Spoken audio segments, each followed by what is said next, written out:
of our Lord kindness, give what prayer forever and ever. Behold, before God, I am not lying. Then I went into the regions that are in Christ. They only kept hearing the one who once was persecuting us is now preaching the faith he once tried to destroy. So they glorified God because of me. The word of the Lord. Thanks be to God. Guide me, Lord, along the everlasting way. Guide me, Lord, along the everlasting way.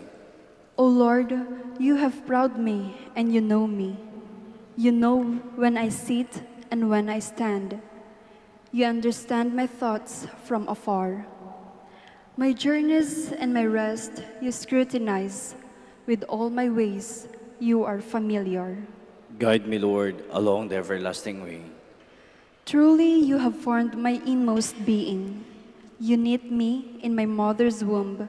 I give you thanks that I am fearfully, wonderfully made. Wonderful are your works. Guide me, Lord, along the everlasting way. My soul also knew full well, nor was my frame unknown to you. When I was made in secret, when I was fashioned in the depths of the earth. Guide me, Lord, along the everlasting way. Please stand.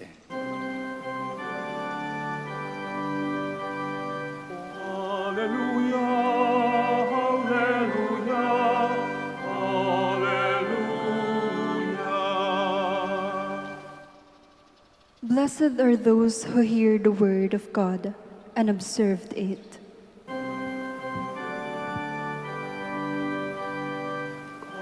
Hallelujah, hallelujah, hallelujah.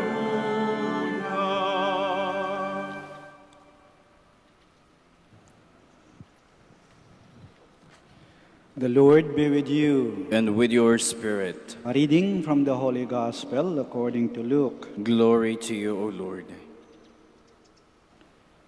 Jesus entered the village where a woman whose name was Martha welcomed him. She had a sister named Mary who sat beside the Lord at his feet listening to him speak.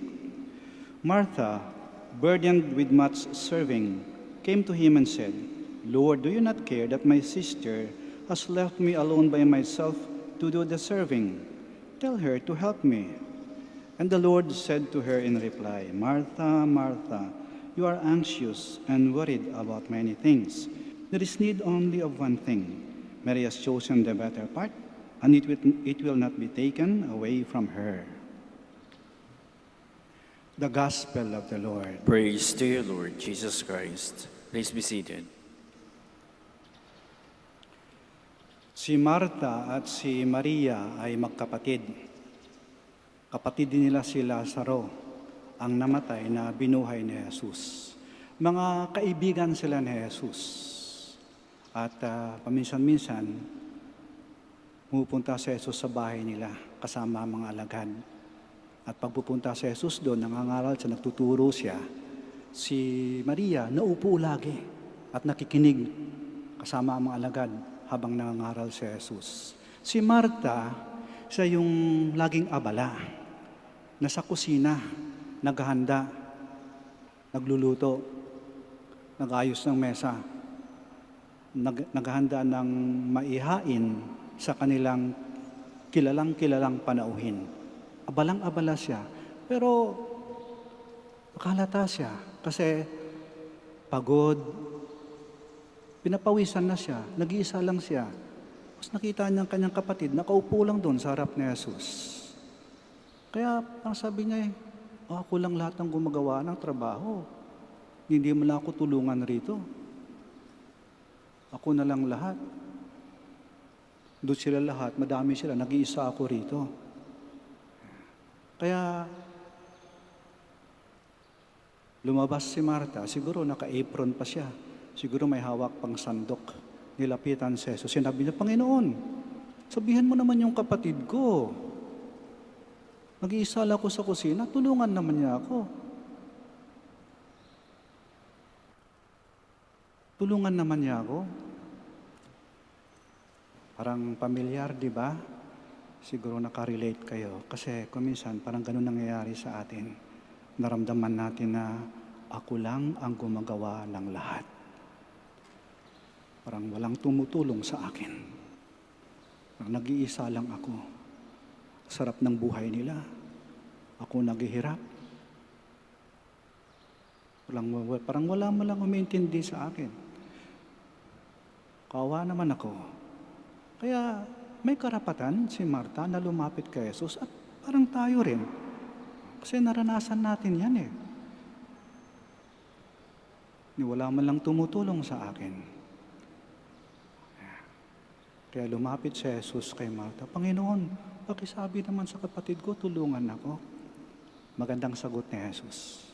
Maganda ang pangaral ni Jesus. Sabi niya, Marta, Marta, gawin mo lang ang dapat mong gawin. Huwag mong tingnan ang ginagawa ng iba.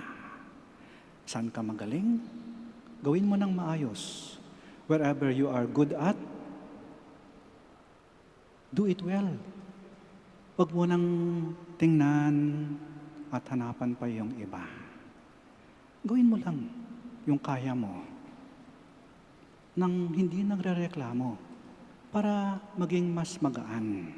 Kasi kapag ka nagkukumpara ka, naghahanap ka ng tulong ng iba, sasama loob mo eh. Gawin mo lang yung trabaho mo at lagyan mo lagi yan ng pagmamahal. Kasi pag may pagmamahal, kahit gaano kabigat ang ginagawa mo, magiging magaan. May alam akong mga ina ha, maagang maaga pagising na, nagtatrabaho. Tulog pang iba, nagtatrabaho na sila. At buong araw yan nagtatrabaho sa bahay. Nag-iisa. Walang katulong. Ginagawa niya lahat. Eh kung minsan nga, masaya silang ginagawa mag-isa eh. Kasi kung may kasama, minsan mali-mali pang ginagawa ng iba eh. Mas gusto nila. Pagdating ng gabi, tulog ng lahat, gising pa rin siya. Nagtatrabaho pa rin. Naghanda para bukas. Pero parang hindi siya napapagod. Bakit? Kasi ang ginagawa niya, binubunsod ng pagmamahal at para sa kanyang minamahal.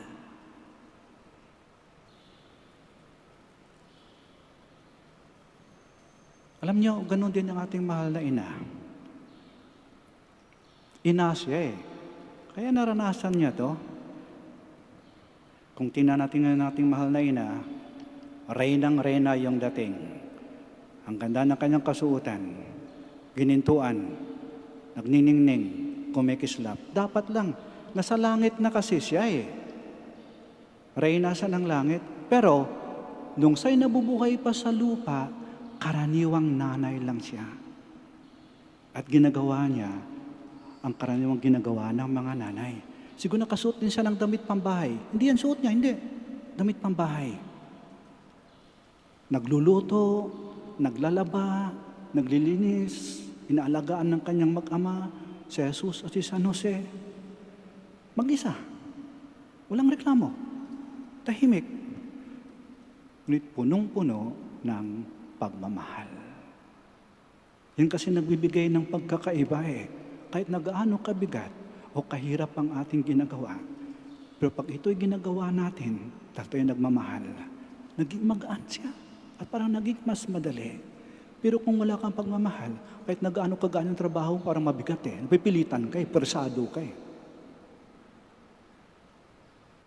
Kaya yan ha, pag tayo nakaramdam ng ganong sitwasyon, ating buhay na para bang ako na lang gumagawa ng lahat.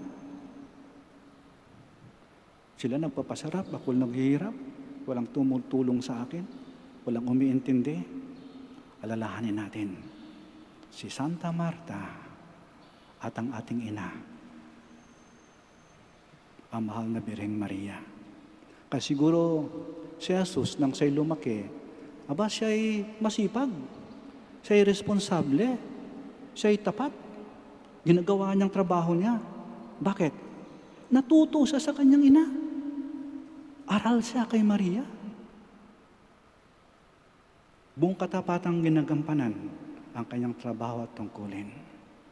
Alam niyo po, ang ating kaligtasan at ang ating kabanalan ay manggagaling lamang sa ating paggawa ng buong katapatan ng mga trabaho na pinagkatiwala ng Diyos sa atin.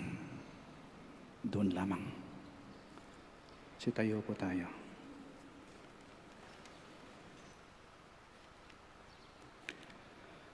As Martha and Mary discovered, the kindness and love of God is revealed in Jesus in our midst. Let us pray to the God who is here, the God who listens. Our response is, Lord, hear our prayer. Lord, hear our prayer, that the Church all over the world may offer a welcoming home to our least brothers and sisters. Let us pray to the Lord. Lord, hear our prayer. That those who are preoccupied with the fleeting distractions of life may come to appreciate the value of listening more attentively to God's word. Let us pray to the Lord. Lord, hear our prayer. That like Mary, we may choose the better part and welcome Jesus into our hearts and lives. Let us pray to the Lord. Lord, hear our prayer. That the sick and the dying may look to Christ in their sufferings. Let us pray to the Lord. Lord, hear our prayer. That the dead may dwell in the Lord's house forever. Let us pray to the Lord. Lord, hear our prayer. We pray for the intentions of this Mass, and in the silence of our hearts, we present to the Lord our own personal intentions.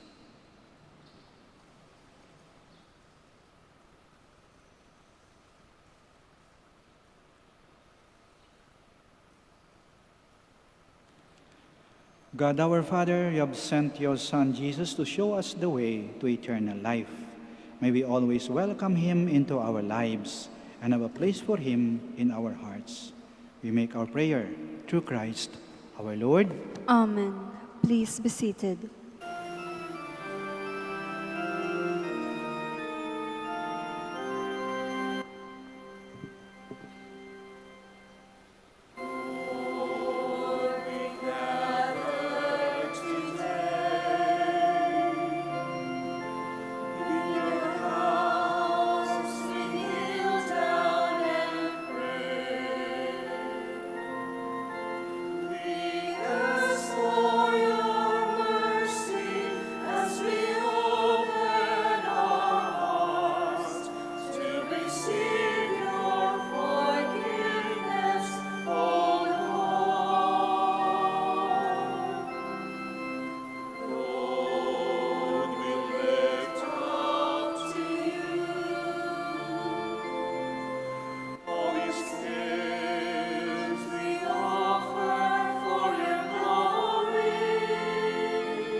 Please stand. Pray, my dear sisters and brothers, that our sacrifice may be acceptable to God, the Almighty Father.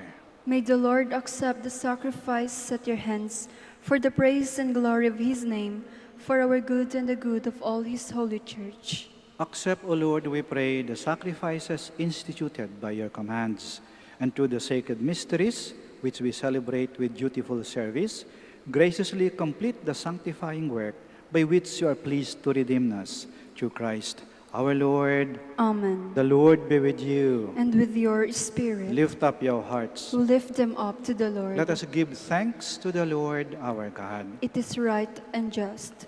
It is truly right and just, our duty and our salvation, always and everywhere to give you thanks, Lord, Holy Father, Almighty and eternal God. For just as through your beloved Son, you created the human race, So also through him, with great goodness, you formed it anew.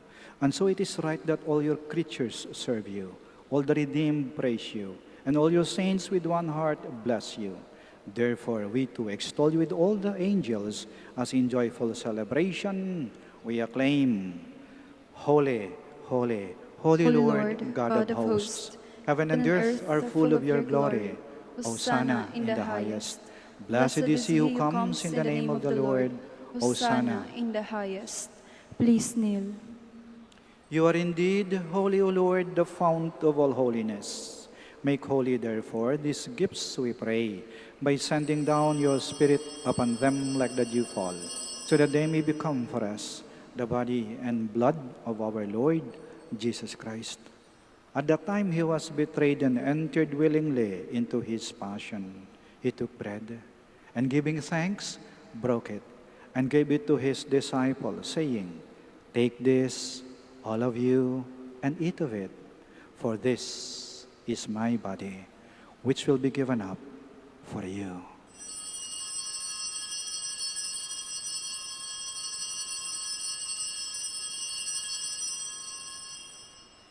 In a similar way, when supper was ended, he took the chalice, and once more giving thanks, he gave it to his disciples, saying, "Take this, all of you, and drink from it, for this is the chalice of my blood, the blood of the new and eternal covenant, which will be poured out for you and for many for the forgiveness of sins.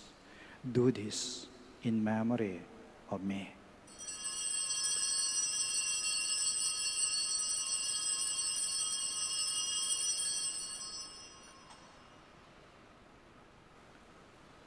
The mystery of faith. We proclaim your death, O Lord, and profess your resurrection until you come again. Therefore, as we celebrate the memorial of his death and resurrection, we offer you, Lord, the bread of life and the chalice of salvation, giving thanks that you beheld us worthy to be in your presence and minister to you. Humbly we pray that partaking of the body and blood of Christ, we may be gathered into one by the Holy Spirit. Remember, Lord, your church spread throughout the world, and bring her to the fullness of charity, together with Francis, our Pope, Socrates, our Archbishop, Fidelis, his auxiliary bishop, and all the clergy. Remember also our brothers and sisters who have fallen asleep in the hope of the resurrection, and all who have died in your mercy. Welcome them into the light of your face. Have mercy on us all, we pray, that with the Blessed Virgin Mary, Mother of God, with Blessed Joseph, her spouse, with the blessed apostles, and all the saints who have pleased you throughout the ages, we may merit to be co-heirs to eternal life, and may praise and glorify you to your Son, Jesus Christ. Through him, and with him, and in him, O God, Almighty Father, in the unity of the Holy Spirit, all glory and honor is yours, forever and ever. Amen. Please stand. Now, in loving confidence, we pray to our Father in the words Christ taught us.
kami. Manaoag mo kami, iterud tukso, ilaban mo kami.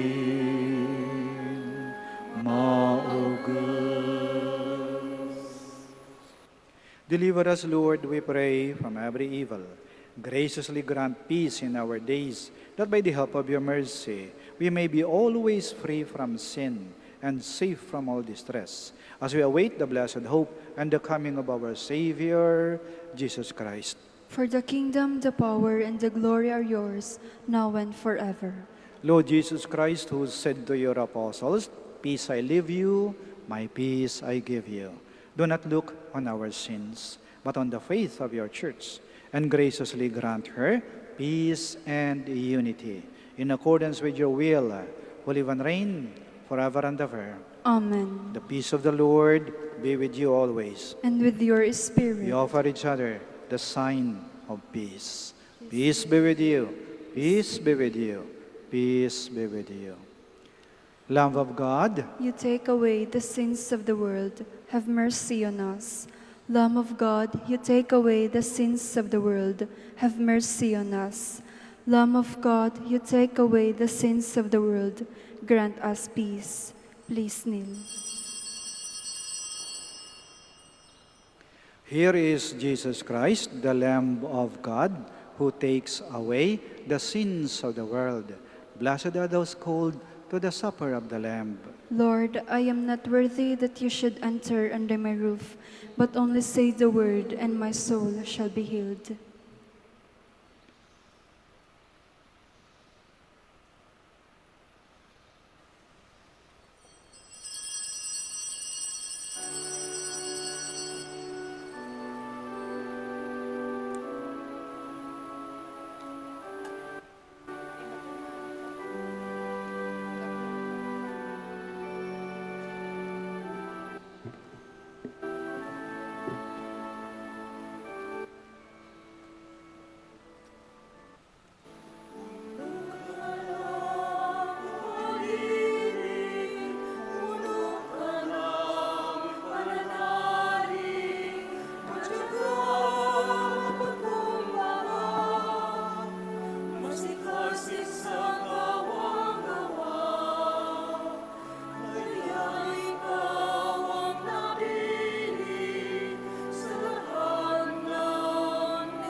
Let us pray. Please stand.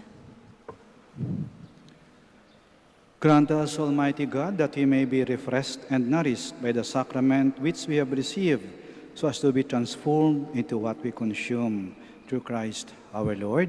Amen. We now pray the Oratio Imperata. Please kneel. O God, our Father, we come to you in our need to ask your protection against the COVID-19 that has claimed lives and has affected many. We pray for your grace for the people tasked with studying the nature and cause of this virus and its disease, and of stemming the tide of its transmission. Guide the hands and minds of medical experts that they may minister to the sick with competence and compassion, and of those governments and private agencies that must find cure and solution to this pandemic. We pray for those afflicted. May they be restored to health soon. Grant us the grace to work for the good of all and to help those in need. Grant this through our Lord Jesus Christ, your Son, who lives and reigns with you in the unity of the Holy Spirit, God, forever and ever.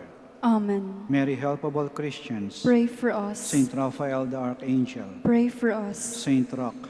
Pray for us. Saint Lorenzo Ruiz. Pray for us. Saint Pedro Calungsod. Pray for us. Please stand. Maraming salamat po sa inyong pakikiisa sa banal na misa. Kayo pong narito sa loob ng Basilika ng Manaoag at kayo pong nasa inyong mga tahanan. Maraming salamat po. The Lord be with you. And with your spirit. May Almighty God bless you, the Father, the Son, and the Holy Spirit. Amen. Our celebration of the Mass is ended. Go to love and to serve the Lord. Thanks be to God. We'll now have the prayer for the blessing of the sick. God, our Almighty Father, by your blessing, you give us strength and support in our frailty. Turn with kindness toward our sick brothers and sisters, freedom from all sickness, and restore them to good health through the intercession of Our Lady of the Rosary of Manaoag. We ask this through Christ our Lord. Amen. Blessing of religious articles. So may mga pabindisyonan po, maaari po lamang na itaas niyo po yung mga pabindisyonan ninyo. At huwag na po kayong umalis sa inyong kinaroroonan. Kami na po ang lalapit sa inyo. Prayer for the blessing of religious articles. In memory of the mysteries of the life, death, and resurrection of our Lord Jesus Christ, and to the honor and glory of the Blessed Virgin Mary, Mother of Christ and Mother of the Church, Our Lady of the Rosary of Manaoag, may these rosaries, candles, images, oil, scapulars, crucifix, and other articles of devotion be blessed and made holy. In the name of the Father, of the Son, of the Holy Spirit. Amen.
A coronavirus prayer. In the name of the Father, and of the Son, and of the Holy Spirit. Amen. Lord Jesus Christ, you traveled through towns and villages, curing every disease and illness. At your command, the sick were made well. Come to our aid now, in the midst of the global spread of the coronavirus, that we may experience your healing love. Heal those who are sick with the virus. May they regain their strength and health through quality medical care. Heal us from our fears, which prevents nations from working together and neighbors from helping one another. Heal us from our pride, which can make us claim invulnerability to a disease that knows no borders. Lord Jesus Christ, healer of all, stay by our side in this time of uncertainty and sorrow. Be with those who have died from the virus. May they be at rest with you in your eternal peace. Be with the families of those who are sick or who have died. As they worry and grieve, defend them from illness and despair. May they know your peace. Be with the doctors, nurses, researchers, and all medical professionals who seek to heal and help those affected and who put themselves at risk in the process. May they know your protection and peace. Be with the leaders of all nations. Give them the foresight to act with charity and true concern for the well-being of the people they are meant to serve. Give them the wisdom to invest in long-term solutions that will help prepare for or prevent future outbreaks. May they know your peace as they work together to achieve it on earth. Whether we are home or abroad, surrounded by many people suffering from this illness, or only a few, Lord Jesus Christ, stay with us as we endure and mourn, persist and prepare. In place of our anxiety, give us your peace. Lord Jesus Christ, heal us. In the name of the Father, and of the Son, and of the Holy Spirit. Amen.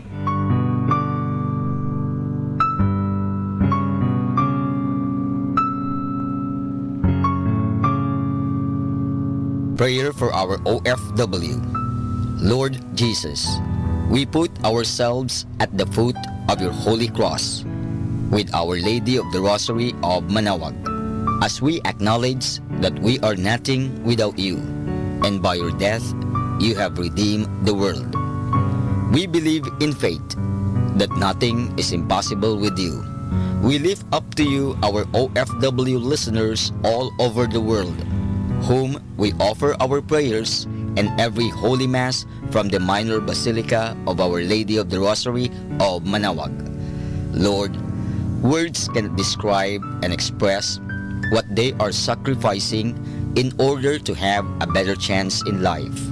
Lord, redeem them of all their pains, trials, and persecutions as they are working in a foreign land for people that are complete strangers to them. Shield them with your most precious blood that flows from your sacred heart. Protect them from any harm and abuses that they may face as they continue their journey in life. We beg for your mercy and divine love, for they are far away from their families, loved ones, and friends. They miss our home that is causing heartaches and loneliness, that they are at a loss on what to do. Grant them the power and strength from the Holy Spirit to succeed and to be blessed in this chapter and mission in their life. Guide, inspire, and lead them to believe in faith that you will never forsake nor abandon them in their hours of need. Be with them always, especially for those OFW who are staying in places where they are not allowed to worship and pray for you. Make their bodies, minds, and spirit be your temple. Our Lady of the Rosary of Manaoag, you are always sensitive to their needs. You know what is in their minds, heart, and their condition in life. We love you, as we ask you to cover them, their families, loved ones, and friends with your mantle of love and protection. We ask all of this in the name of Jesus, through the intercession of Our Lady of the Rosary of Manaoag. Amen.